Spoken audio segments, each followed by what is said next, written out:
नेपाल उद्योग वाणिज्य महासङ्घका उपाध्यक्ष चन्द्रप्रसाद ढकालले साधारण सभा स्थगित भएकोमा असन्तुष्टि जनाएका छन्।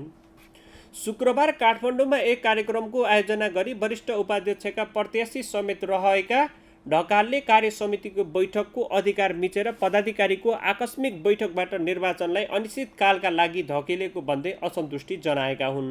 उनले साधारण सभा गर्न सक्ने अवस्था नभए कार्य समितिको बैठक बोलाइ निर्णय गर्ने समय हुँदाहुँदै कार्य समितिको अधिकारलाई कुल्चिने काम भएको बताए। यसले महासङ्घमा गलत प्रवृत्ति विकास भएको र स्यालले कुखुरा लग्यो भन्ने भन्दा पनि स्याल पल्कियो भन्ने कुराले पिरोलेको उनले बताए। साधारण सभा स्थगित गरेर अर्को मिति तय नगरिँदा कानुनी मात्र नभई नैतिक र सामाजिक जग समेत कमजोर भएको ढकालको तर्क छ।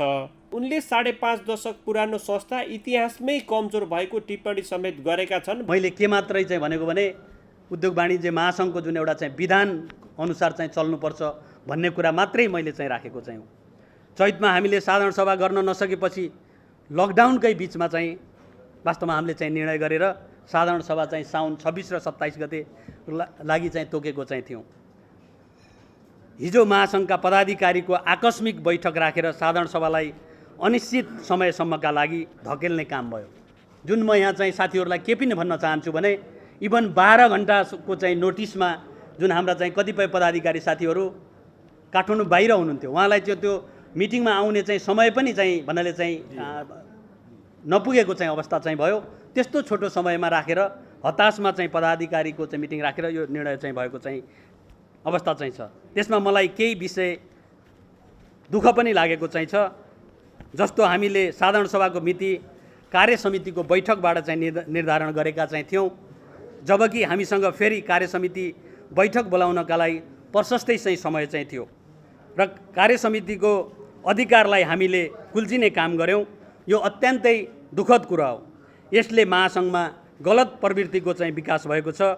मलाई स्यालले चाहिँ कुखुरा लग्यो भनेर होइन, वास्तवमा चाहिँ स्याल पल्कियो भन्ने कुरा चाहिँ वास्तवमा चाहिँ मलाई चाहिँ बढी चाहिँ पिरोलेको कुरा म यहाँहरू समक्ष राख्न चाहिँ चाहेँ। जटिल परिस्थितिमा महासङ्घलाई सबल, सक्षम र डाइनामिक नेतृत्व आवश्यक रहेको भन्दै आवाज उठाउँदा पदमा पुग्न हतार गरेको आरोप आफूमाथि लाग्ने गरेको ढकालले बताए। उनले कोभिड-19 को महामारीको अवस्थामा महासङ्घका आन्तरिक र संस्थागत गतिविधि सञ्चालन गर्दा सरकारसँग सहमति लिनु आवश्यक भएकाले साधारण सभाका लागि सरकारलाई निवेदन दिएको तर सरकारको जवाफ नआउँदै अनिश्चितकालका लागि धकेल्ने निर्णय हुनु दुःखद भएको बताए। कोभिडका कारण गत चैतमा साधारण सभा हुन नसकेपछि महासङ्घले साउन 26 र 27 गते निर्वाचन गर्ने निर्णय गरेको थियो। महासङ्घको पदाधिकारी बैठकले कोभिड-19 संक्रमणको जोखिम अझै पनि रहेको भन्दै देशमा पूर्ण रूपमा सबै क्षेत्र खुलेपछि मात्रै साधारण सभा गर्ने निर्णय गरेको थियो। महासङ्घको पदाधिकारी बैठकले कोभिड-19 को संक्रमणको जोखिम अझै पनि रहेको भन्दै देशमा पूर्ण रूपमा सबै क्षेत्र खुलेपछि मात्रै साधारण सभा गर्ने निर्णय गरेको थियो।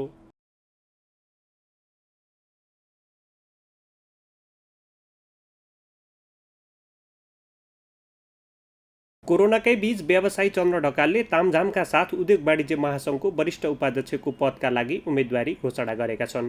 व्यवसायी ढकाल जिल्ला नगर उपाध्यक्ष गुणनिधि तिवारी, एसोसिएट उपाध्यक्ष रामचन्द्र सङ्घाई, वस्तुगत उपाध्यक्ष उमेशलाल श्रेष्ठ सहित उम्मेदवारी घोषणा गरेका हुन्। उम्मेदवारी घोषणा गर्दै व्यवसायी ढकालले आम व्यवसायीका समस्या नीति निर्माण तहमा पुर्याउने बताएका छन्। विगतका दिनहरूमा व्यवसायीहरू चुनाव जितेर भाग्ने गरेको भन्दै आफू चुनाव जितेर नभाग्ने तथा आवश्यक परेका बेला अभिभावकको भूमिका निर्वाह गर्ने व्यवसायी ढकालले बताएका छन्। विधान अनुसार महासङ्घको अध्यक्ष स्वतः वरिष्ठ उपाध्यक्ष हुने भएकाले वरिष्ठ उपाध्यक्षका लागि हुने चुनाव निकै रोचक हुने गर्छ। अहिले महासङ्घको वरिष्ठ उपाध्यक्ष शेखर गोल्छा छन्। उनी स्वतः अध्यक्ष हुँदैछन्। अध्यक्षका लागि चुनाव नहुने भएकाले महासङ्घको चुनावमा मुख्य प्रतिस्पर्धा वरिष्ठ उपाध्यक्षमा हुने गर्छ, जुन पदका लागि आकांक्षीहरूले चर्को प्रतिस्पर्धा गर्दै आएका छन्। यसपटक उपाध्यक्ष द्वय चन्द्र ढकाल र किशोर प्रधान चुनावी मैदानमा उत्रदैछन्। व्यवसायी ढकाल महासङ्घको एसोसिएट उपाध्यक्ष हुन्। आइएमई समूहका अध्यक्ष समेत रहेका ढकालले समृद्धिको आधार राज्य नीति क्षेत्र साझेदार भन्ने मूल नारा सहित उम्मेदवारी घोषणा गरेका हुन्। व्यवसायी ढकालले ढकालले यसअघि पनि आफ्नो उम्मेदवारी घोषणा गरेका थिए, तर चैतको अन्तिम साता हुने भनिएको महासङ्घको निर्वाचन कोरोना भाइरसका कारण सरेपछि प्यानलको अन्य उम्मेदवारहरूले उम्मेदवारी घोषणा गर्न पाएका थिएनन्। त्यसकारण मङ्गलबार ढकालले 4 जनाको प्यानल सहित उम्मेदवारी घोषणा गरेका हुन्। उनले महासङ्घको गौरवलाई थप उचाइमा पुर्याउन र निजी क्षेत्रको महत्त्वलाई नीति निर्माणमा स्थापित गर्ने मुख्य उद्देश्य रहेको बताएका छन्। बागलुङ उद्योग वाणिज्य सङ्घको आयोजनामा बागलुङमा सुरु भएको बागलुङ महोत्सवको उद्घाटन समारोहमा उनले वरिष्ठ उपाध्यक्ष पदमा उम्मेदवारीको घोषणा गरेका थिए। बागलुङ ढकालको गृह जिल्ला पनि हो। ढकाल यसअघिदेखि नै महासङ्घको वरिष्ठ उपाध्यक्षमा बलियो दावेदारका रूपमा हेरिएका थिए। आम उद्योगी, व्यवसायी तथा निजी क्षेत्रको माया, सद्भाव तथा उत्प्रेरणाले आफूले महासङ्घको वरिष्ठ उपाध्यक्ष जस्तो पदमा उम्मेदवारी दिएको उनले बताएका छन्। जलविद्युत उत्पादन, सूचना प्रविधि तथा ट्राभल एन्ड टुरमा लगानी गरेका ढकाल इन्डोनेसियाका लागि अवैधानिक वाणिज्य दूत पनि हुन्। गत चैत्र अन्तिम साता हुने भनिएको महासङ्घको चुनाव कोरोनाका कारण सरेर साउन 26 र 27 गतेका लागि तय भएको छ। चुनावको मिति तय भएपछि व्यवसायीहरूको दौडधुप पनि निकै बढेको छ। विश्वभर कोरोनाको भाइरसको प्रकोप नभएको भए सायद आज हामी यो आज जे गर्न गइरहेका छौँ यो प्रोग्राम चाहिँ सायद 4 महिना पहिला नै सकिसकेको चाहिँ अवस्था हुन्थ्यो भन्ने कुरा म चाहिँ राख्न चाहिँ चाहे। तर दुर्भाग्यवश कोरोना भाइरसको प्रकोप तपाईँ हामी सबैले बेहोर्नु पर्यो र महासङ्घको नयाँ नेतृत्व चयनको सन्दर्भमा पनि यो कोरोना भाइरसको कारणबाट चाहिँ प्रभावित चाहिँ भयो। कोरोनाको प्रभाव र असरलाई हामीमा अझ कति रहने हो र त्यो वास्तवमा चाहिँ भविष्यले नै चाहिँ बताउने चाहिँ छ। तर कोरोनाले निर्माण गरेका चुनौतीलाई हामीले नै मिलेर पार लगाउने हो, यो अहिलेको चाहिँ आवश्यकता पनि हो। कोरोनाका कारण तपाईँ हामीमा 2 चुनौतीहरू चाहिँ सिर्जना चाहिँ भएको छ।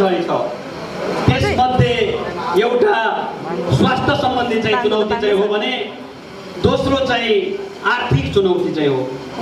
स्वास्थ्य सम्बन्धी चुनौतीलाई सरकारले सामना गरिरहेको छ भन्ने हाम्रो चाहिँ विश्वास छ। तर आर्थिक चुनौती भने संसारभर सरकार र निजी क्षेत्रको तर्फबाट भनौँ अथवा दुवै तर्फबाट मिलेर मात्र सामना गरिरहेको चाहिँ अवस्था छ। हामीसँग पनि वास्तवमा त्यही बाटो पछाउने बाहेक अर्को बाटो रहेको चाहिँ छैन। कोरोनाका कारण सिर्जना भएका आर्थिक चुनौतीहरूको सामना गर्न तपाईँ हाम्रो व्यक्तिगत पहल मात्र चाहिँ काफी चाहिँ हुँदैन भन्ने कुरा पनि म राख्न चाहन्छु। त्यसलाई प्रभावकारी रूपमा सामना गर्न हामी बीच विश्वास, एकता र जुन एउटा चाहिँ एकताको बल चाहिन्छ।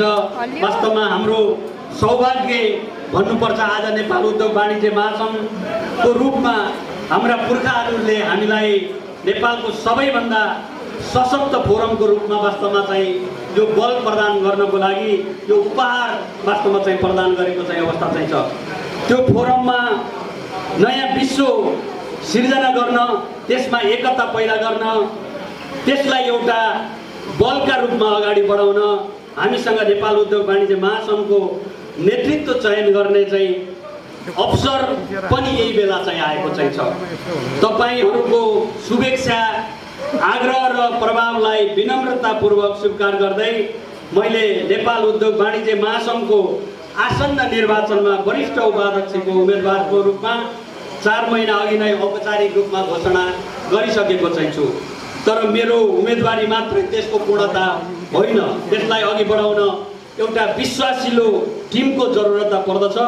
आज हामी त्यो टिमको घोषणा गर्नका लागि यहाँ उपस्थित भएका छौँ र म आज यहाँहरू समक्ष त्यो टिमको चाहिँ घोषणा गर्न चाहिँ चाहन्छु। हाम्रो टिममा जिल्ला नगर उद्योग वाणिज्य महासङ्घ जिल्ला नगर उपाध्यक्षको रूपमा चाहिँ गुणनिधि तिवारी हुनुहुन्छ। त्यसै गरेर वस्तुगत सङ्घको तर्फबाट उपाध्यक्ष उमेशलाल श्रेष्ठ हुनुहुन्छ। त्यसै गरेर एसोसिएट उपाध्यक्षको रूपमा रामचन्द्र साङ्गाई उम्मेदवार हुनुहुनेछ। महासङ्घमा नयाँ नेतृत्वका रूपमा आउने हाम्रो यो टिमले कोरोनाबाट सिर्जना भएका चुनौतीहरूलाई मात्र परास्त गर्ने छैन, हामीले चाहेको, हामीले खोजेको आर्थिक रूपमा समुन्नत नेपाल प्राप्त गर्न पनि काम गर्नेछ भन्ने कुरा म यहाँहरूलाई विश्वास दिलाउन चाहिँ चाहन्छु।